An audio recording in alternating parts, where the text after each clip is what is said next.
Hello दोस्तों, कैसे हो आप। आशा करता हूं कि आप बहुत अच्छे होंगे।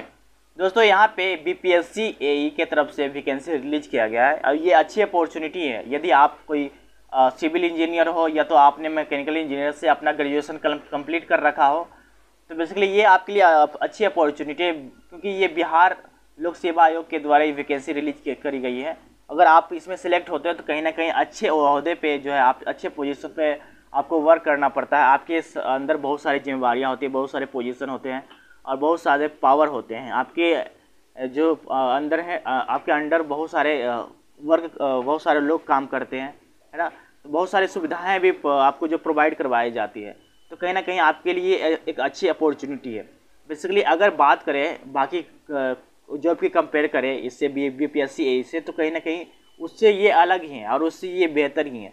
क्योंकि आपको पता है दोस्त कि ये तो बेसिकली इसकी जो सैलरी है वो तो सैलरी इसकी अच्छी है, लेकिन उसके साथ साथ इसकी जो ऊपर की कमाई भी होती है। ऊपर की कमाई मतलब समझ जाओगे, इसकी कमाई अच्छी खासी हो जाती है। कहीं ना कहीं आपके रिस्पेक्ट भी बढ़ता है। असिस्टेंट इंजीनियर किसी राज्य सरकार किसी राज्य में असिस्टेंट इंजीनियर काफ़ी इम्पोर्टेंट रोल प्ले करता है। ठीक है, आपको बहुत सारी सुविधाएं प्रोवाइड करवाई जाती है और बहुत सारे लग्जरियस लाइफ भी प्रोवाइड करवाया जाता है। आपका रिस्पेक्ट बढ़ता है। यदि आप इसमें गवर्नमेंट में आ जाते हो तो आपका रिस्पेक्ट बढ़ता है। तो बेसिकली मैं आपको बता दूं दोस्त, इसमें जो है नंबर ऑफ सीट जो है 18 है। और बेसिकली इसमें अब इसकी सारी चीज़ें क्या है नहीं है, इसमें कैसे फॉर्म अप्लाई कर सकते हैं, कैसे नहीं कर सकते हैं, इसमें नंबर ऑफ सीट क्या है, और उसके साथ साथ जो है इस सिविल के लिए कितने नंबर ऑफ सीट हैं, मैकेनिकल के लिए कितना नंबर ऑफ सीट है, यहाँ पे हम सारी चीज़ें अच्छे से कवर करने की कोशिश करेंगे। ठीक है दोस्त, तो सबसे पहले हम चलते हैं इसका ऑफिशियल नोटिफिकेशन की तरफ।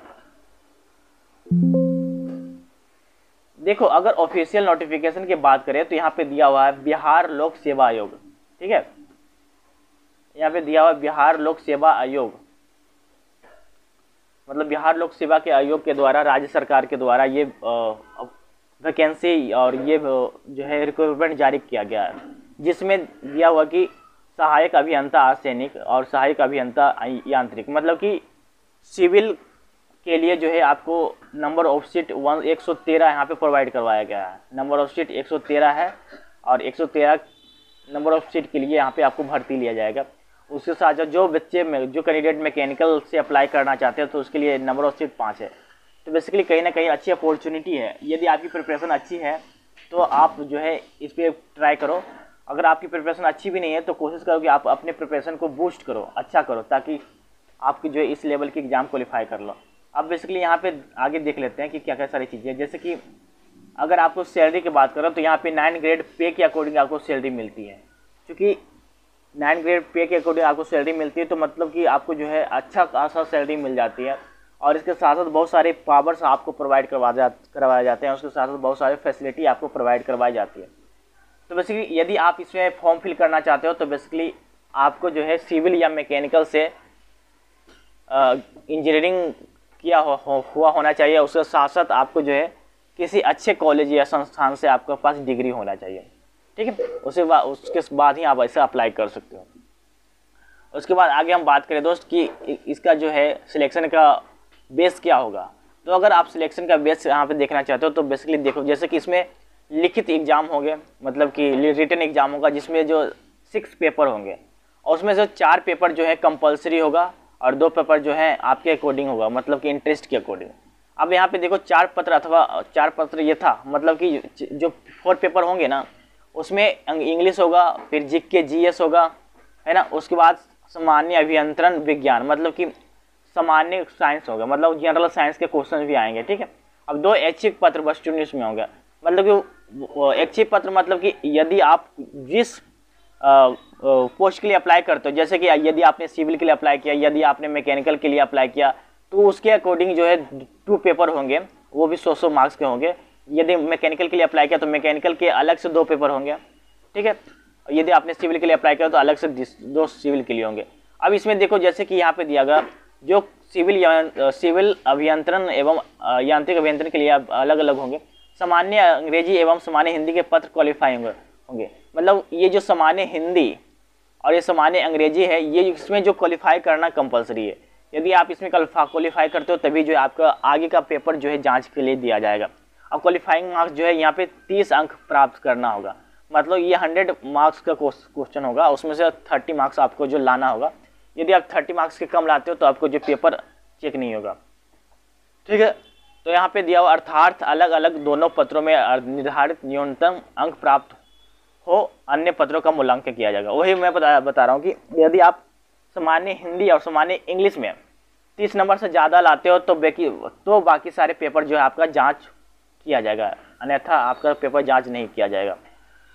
अगर हम यहाँ पे क्वेश्चन का पैटर्न की जानने की कोशिश करेंगे तो बेसिकली देखो, ये जैसे कि ये पेपर जो है कंपलसरी पेपर है 4, जिसमें सामान्य अंग्रेजी मतलब general English, general Hindi, general study आएंगे, फिर जनरल साइंस आएंगे, ठीक है।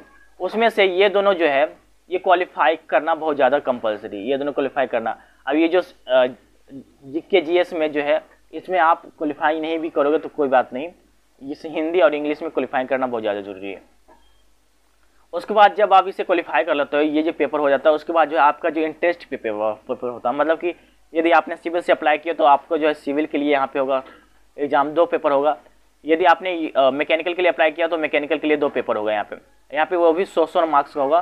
तो कहीं ना कहीं अगर आपने प्रिपेयर करा हो अच्छे से तो आपका जो है प्रिपरेशन अच्छा होगा और बेसिकली आप अच्छे कर सकते हो, क्योंकि इसमें जो अगर आप सिविल से है तो नंबर ऑफ सीट 113 है, तो कहीं ना कहीं नंबर ऑफ सीट बहुत ज़्यादा है।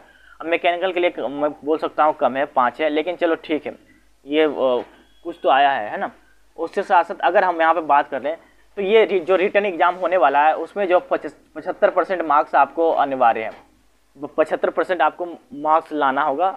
अगर वो बेसिकली अगर ये जो है रिटर्न एग्जामिनेशन की बात कर रहा हूँ, जब आप रिटर्न एग्जामिनेशन में क्वालिफाई हो जाते हो तो आपके लिए जो है इंटरव्यू रखा जाएगा। इंटरव्यू में जो है 25% मार्क्स जो है यहाँ पे लाना होगा। तो बेसिकली दोनों को मिला करके 100% होता है, दोनों को मिला करके। तो 100% में आप कितना ला सकते हो ये सारी चीज़ दिया गया।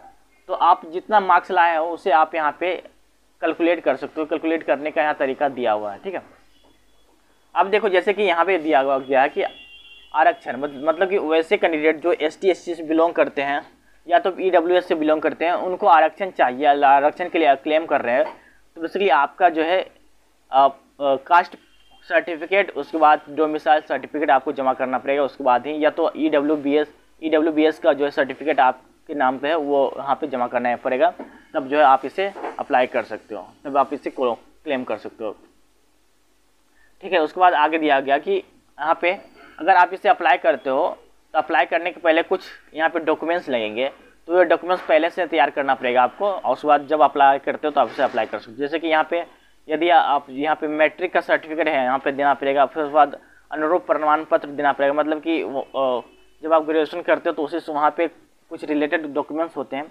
उसके बाद जहाँ पे ये दिया हुआ है कि उम्मीदवार ने जिस महाविद्यालय संस्थान से अंतिम पढ़ाई की, मतलब कहाँ से, या तो आप MA में हो, ये तो मास्टर डिग्री में हो, मास्टर डिग्री में मतलब कि MTech हो गया, MBA या ऐसे रिलेटेड कुछ चीज़ें हैं जो मास्टर डिग्री में वो जो सर्टिफिकेट दे सकते हो। या तो आप जो है BTech कर रखे हो सिविल से मैकेनिकल से, वहाँ पे आप अप्लाई कर सकते हो, ठीक है, वहाँ सर्टिफिकेट दे सकते हो। उसके साथ साथ दोस्त यहाँ पे दिया हुआ है शुल्क बेसिकली आप यदि या बायोमेट्रिक शुल्क 200 रुपया रखा गया है। तो बेसिकली यदि आप जनरल से बिलोंग करते हो या तो यदि आप OBC से बिलोंग करते हो तो कहीं ना कहीं आपको जो 750 रुपया पेमेंट करना पड़ता है। 750 रुपया आपको जो है एप्लीकेशन फ़ी के रूप में पेमेंट करना पड़ता है। यदि आप बिहार राज्य से बिलोंग करते हो और उसमें भी SC ST से बिलोंग करते हो तो आपको जो आपके लिए जो 200 रुपया एप्लीकेशन फ़ी के तौर पर जमा करना पड़ेगा। यदि आप बिहार के स्थायी निवासी हो, है ना, या और उसमें भी लेडीज़ हो आप, तो उसमें जो आपको जो 200 रुपया पेमेंट करना पड़ेगा। उसके साथ साथ यदि आप आउट ऑफ बिहार हो, मतलब कि आउट ऑफ बिहार से रहने वाले हो, मतलब बिहार राज्य से बाहर के रहने वाले हो, तो उसके लिए 750 रुपये यहाँ पे पेमेंट करना पड़ेगा। यदि यहाँ पे हम बात कर लें मतलब कि नोटिफिकेशन रिलीज होने के डेट और नोटिफिकेशन लास्ट का डेट हम बात करें तो 5/6/2024, 5 जून को 15 जून 2024 को ये जो है नोटिफिकेशन रिलीज हुआ था। और अब अंतिम की बात करें तो यहाँ पे 30 जून 2024 को इसका लास्ट डेट है। तो यदि आपके पास ये नोटिफिकेशन अभी आया है तो दोस्तों अभी इसे फिल कर लो, कहीं ना कहीं ये आपके लिए अच्छी अपॉर्चुनिटी है। तो आप इसे फिल करना चाहते हो तो बेसिकली ये इसका ऑफिशियल नोटिफिकेशन है, इसका ऑफिशियल वेबसाइट है, यहाँ पे जो है जाकर आप इसे फिल कर सकते हो। यदि आप इस नोटिफिकेशन को डाउनलोड करना चाहते हो तो आप हमारे gateway channel get Telegram channel में जाकर विजिट कर सकते हो और वहाँ से इसे नोटिफिकेशन को डाउनलोड कर सकते हो। उसके बाद इसे अच्छे से रीड कर लेना, उसके बाद आप इसे आराम से पढ़ सकते हो। ठीक है, आई होप दोस्तों ये अपॉर्चुनिटी आपके लिए एक बेहतर साबित हुई, आपके जो है आपका भविष्य क्रिएट करने में एक इम्पोर्टेंट रोल प्ले करे। क्योंकि आपको पता है दोस्त, कहीं ना कहीं यदि आप एक अच्छा जॉब चाहते हो तो ये एक अच्छा जॉब प्रोवाइड करवाती है। और बेसिकली ये बिहार राज्य मतलब कि स्टेट गवर्नमेंट के अंदर ही वर्क करती है। आपको यहाँ पावर दिया जाता है, आपको यहाँ फैसिलिटी दिया जाता है, आपकी जो रिस्पेक्ट बढ़ती है ना, और उसके अलावा आपकी जो कमाई भी बढ़ती है, ये मोटा मोटी कह सकता हूँ। तो बेसिकली ये आपके लिए एक अच्छा सुनहरा अवसर साबित हो। तो आई होप दोस्तों यदि आपने मेरा चैनल सब्सक्राइब नहीं किया तो सब्सक्राइब कर लें। तब तक के लिए खुश रहें, स्वस्थ रहें। जय हिंद, जय भारत।